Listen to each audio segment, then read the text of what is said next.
Okay, I'm here in my garage today, and as always I got something new going on. Now it's time for me to do the floor, and I will do the floor in exactly the same gray as this. It's an epoxy type of floor, and I will go through all the steps and I will show you everything you need to do this by yourself. But first, let us take all this stuff outside and continue cleaning the floor. Well, come along.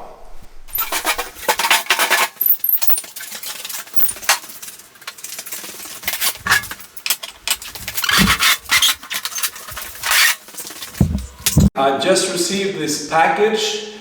It's from Hagman Nordic, and it's the epoxy floor with tools. Wow, I'm so happy.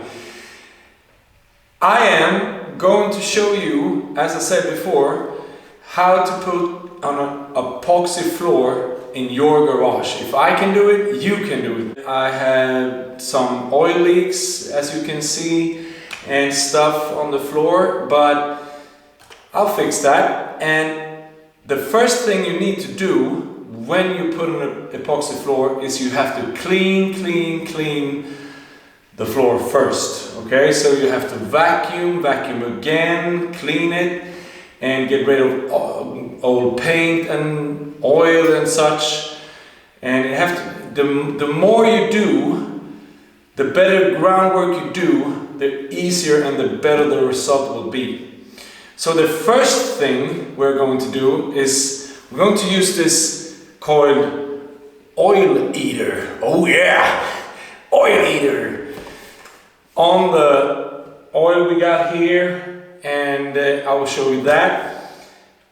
When that is dried, I am going to mix component A with component B for a couple of minutes, and then I will roll it out, and for 2 layers minimum, maybe 3, we'll see.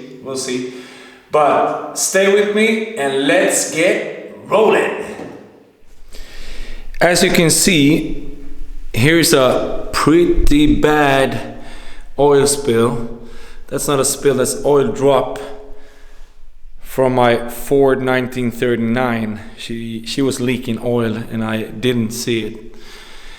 And this is actually the first spot that I'm going to do with this oil eater from Hagman Nordic. So let's try it out.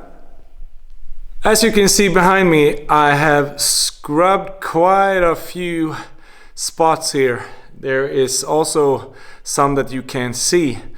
And now we just have to wait for like 20 minutes, and when that time is up, you scrub it again and then you rinse. And I should say, do not rinse this straight into the pipe. You want some kind of oil collector or such.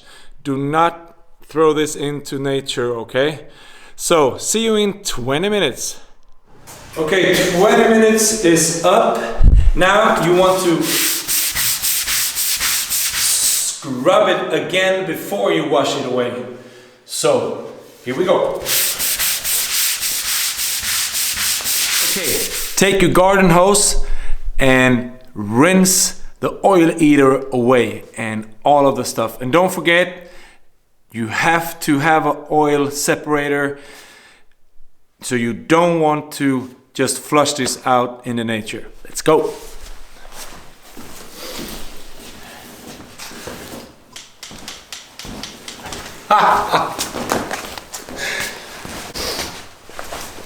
Always good to have water in the hose.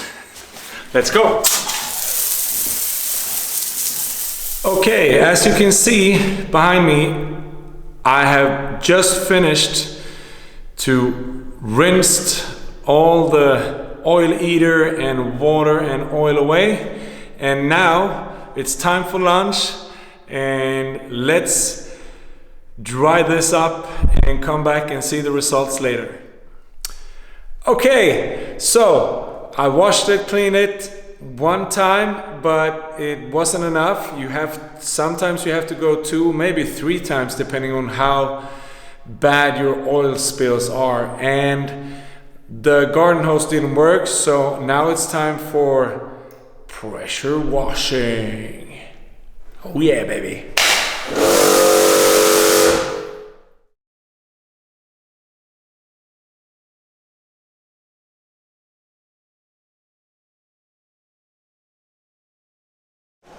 Clean it a second time with high pressure, and it's wet as hell, as you can see.